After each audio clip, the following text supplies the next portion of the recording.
Welcome to TNPSC லட்சிய விதிகள். நம்ம இந்த வீடியோவில் என்ன பார்க்க போகிறோம் அப்படின்னா, இம்பார்ட்டன்ட் சயின்ஸ் கொஸ்டின்ஸ் டாபிக் வைஸாக நம்ம ஒன் பை ஒன்னாக பார்த்துட்ருக்கோம். ஓகேங்களா? ஸோ ஆல்ரெடி 26 நாள்களுக்கு உண்டான டாபிக்ஸ் நம்ம பார்த்துட்டோம். ஸோ இன்னும் நீங்கள் பார்க்கல அப்படின்னா டிஸ்கிரிப்ஷன் லிங்க் கொடுக்குறோம், போய் செக் பண்ணி பாருங்கள். ஓகேங்களா? சரி, ஓகே. இது எதன் அடிப்படையில் சார் உருவாக்கப்படுகிறது அப்படின்னா, நம்மள பல பேர் என்ன பண்ணுறோம், மற்ற எல்லா சப்ஜெக்ட்டுமே படித்து முடிச்சிடும், பட் சயின்ஸ் தொடவே மாட்டோம். ஓகேங்களா? உங்களுக்கு கட் ஆஃப்குள்ளே வரணும் அப்படின்னா சயின்ஸும் ஒரு மேஜர் பார்ட் வகிக்கும். ஏன்னா 10 கொஸ்டின்ஸ் அப்படின்றது உங்களுக்கு சயின்ஸ்லேருந்து வரும்.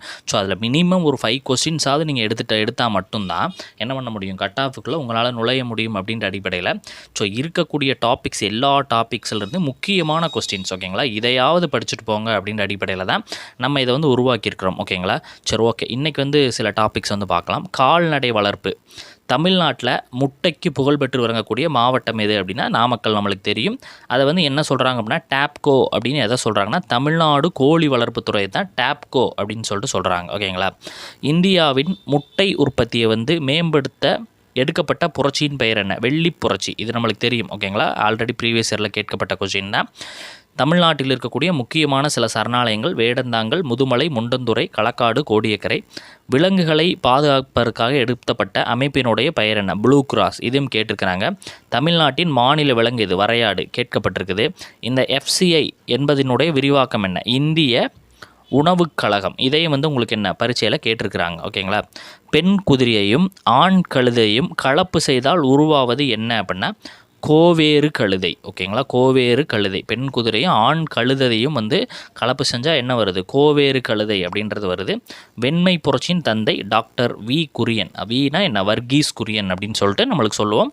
ஸோ இதையும் உங்களுக்கு நிறைய எக்ஸாம்ஸில் கேட்கப்பட்டது தான். பால் உற்பத்தியை மேம்படுத்த வர்கீஸ் குரியன் எடுத்த நடவடிக்கை வெள்ளை நடவடிக்கை அப்படின்னு சொல்லுவாங்க. வெள்ளை நடவடிக்கை. ஓகேங்களா? முட்டை உற்பத்தியை மேம்படுத்தும் புரட்சியின் பெயர் வெள்ளி புரட்சி. நம்ம பார்த்துட்டோம். இந்திய கோழி இனங்கள் யாவை அப்படின்னா சிட்டகாங், அசில், கரக்நாத் மற்றும் பஸ்ரா. அதுவே ஆசியனா பிரம்மா மற்றும் லாங்ஷான். அயல்நாட்டு கோழி இனங்கள் பிளைமவுத், லெக்ரான், ரோட் ஐலாண்ட் மற்றும் பிளாக் மினார்காய். அப்படின்னா இதில் என்ன சார் புரிஞ்சுக்கணும் அப்படின்னா, பொருந்தாதது எது அப்படின்னு சொல்லிட்டு இது மூணையும் கொடுத்துட்டு ஏதாவது ஒன்று உங்களுக்கு கன்ஃபியூஸ் பண்ணி கேட்பாங்க. ஓகேங்களா? அதிக முட்டையிடக்கூடிய கோழி இனம் எது அப்படின்னா வெள்ளை லெகான் அப்படின்றது. கோழி உற்பத்தியில் இந்தியா எந்த இடத்துல இருக்குது? 5வது இடம். ஓகேங்களா? இதையும் கேட்டிருக்காங்க. சைவ முட்டைகள் அப்படின்னா என்ன? பெட்டை கோழிகளுக்கு சேவலின் துணையின்றி முட்டைகளை உற்பத்தி செய்ய இயலும், ஆனால் இந்த முட்டைகள் கருவுற்று இருக்காது. இந்த முட்டைகளை சைவ முட்டைகள் அப்படின்னு சொல்லிட்டு நம்ம சொல்கிறோம். ஓகேங்களா? சில முக்கிய கலப்பின கோழி இனங்களை கூறுக அப்படின்னா HH 260, IBL 80, B77 மற்றும் IIS 82. பறவைகளை தாக்கக்கூடிய சில நோய்கள் என்ன? TB, கோழி காலரா, கோழி அம்மை, குளிர்காய்ச்சல் மற்றும் பூச்சிகளின் தாக்குதல். தமிழ்நாட்டில் கோழி பண்ணைகள் எங்கு சிறப்பாக இருக்கும்னா நாமக்கல், பல்லடம், சென்னை பகுதிகள். ஓகேங்களா? மீன் வளர்க்கக்கூடிய குளங்களின் வகைகள்: இரும்பு குளம், நாற்றங்கால் குளம், வளர்ப்பு குளம், குஞ்சு பொரிக்கும் குளம், இனப்பெருக்க குளங்கள் என பிரிக்கிறாங்க. மொத்த மீன் உற்பத்தியில் உலகளவில் இந்தியாவினுடைய இடம் என்ற 3வது இடம். ஓகேங்களா? இதையும் கேட்டிருக்காங்க.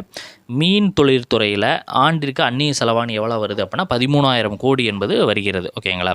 சரி, ஓகே. அடுத்து வேளாண் முறைகள் கொடுத்த சில கொஸ்டின் பார்க்கலாம். விதைகளை விதைப்பதற்கு முன் நிலத்தை எவ்வாறு தயார் செய்யணும்? உழுதல், சமன்படுத்தல், உரமிடுதல். ஓகேங்களா?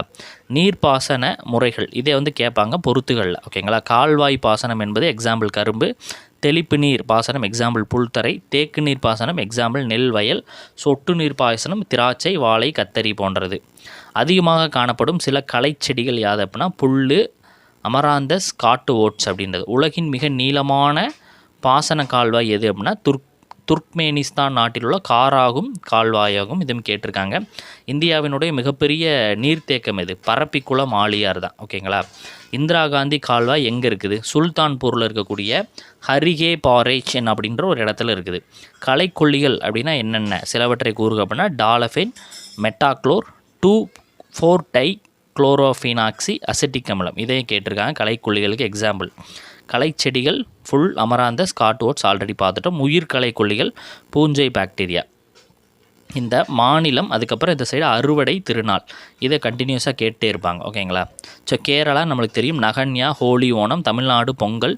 அஸ்ஸாம் பிஹு அப்படின்னு சொல்லுவாங்க. இந்த அஸ்ஸாம் பிஹு தான் உங்களுக்கு மேக்ஸிமம் எக்ஸாம்ஸில் கேட்டிருக்கிறாங்க. இந்தியாவில் உணவு உற்பத்தியை பெருக்குவதற்கு எடுத்தப்பட்ட புரட்சி பசுமை புரட்சி. மேலே ஒன்று வெள்ளி புரட்சி நம்ம பார்த்தோம். ஓகேங்களா, அது முட்டை உற்பத்தி.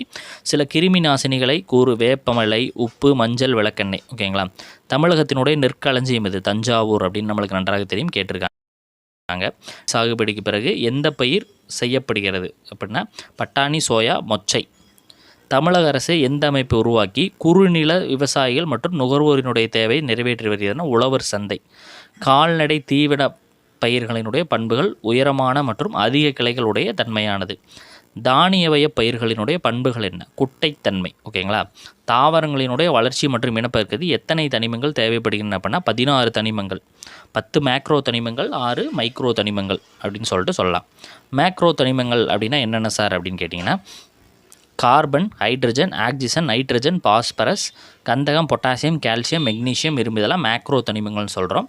மைக்ரோ தனிமங்கள் மாங்கனீசம், தாமிரு, பாலிட்டினம், மாலிப்டினம், துத்தநாகம், போரான், குளோரின். இயற்கை உரங்கள் அப்படின்றது எது? மக்கிய உரங்கள், பசுந்தாள் உரங்கள் ரெண்டாக பிரிக்கிறாங்க. மக்கிய உரங்களை கம்போஸ்ட்டு, வெர்மி கம்போஸ்ட்டு, பசுந்தாள் உரத்தில் சணப்பை, கொத்தவரையை பிரிக்கிறாங்க. இந்த செயற்கை உரங்களின் வகைகளுக்கும் அதற்கான எடுத்துக்காட்டு பொட்டாசிய உரங்கள் அப்படின்றது பொட்டாசியம் நைட்ரேட், பொட்டாசியம் குளோரைட்.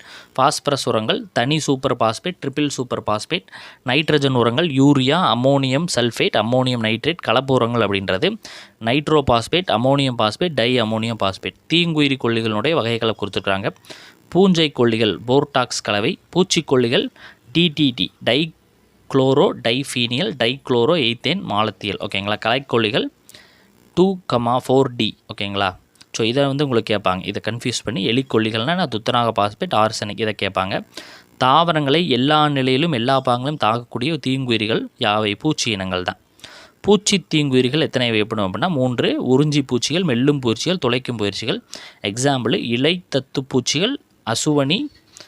மெல்லும் பூச்சிகளுக்கு வெட்டிக்கிளிகள், கம்பளி பூச்சிகள். இதற்கு கரும்பு துளைப்பான். பூச்சி தீங்குயிரிகளை கட்டுப்படுத்த முறைகள் தெளித்தல் மற்றும் டைமெத்தியோட் மெட்டா சிஸ்டாக்ஸ். தூவுதல் அல்லது தெளித்தலுக்கு மாலத்தியன், லிண்டேன், தயோட்டேன்.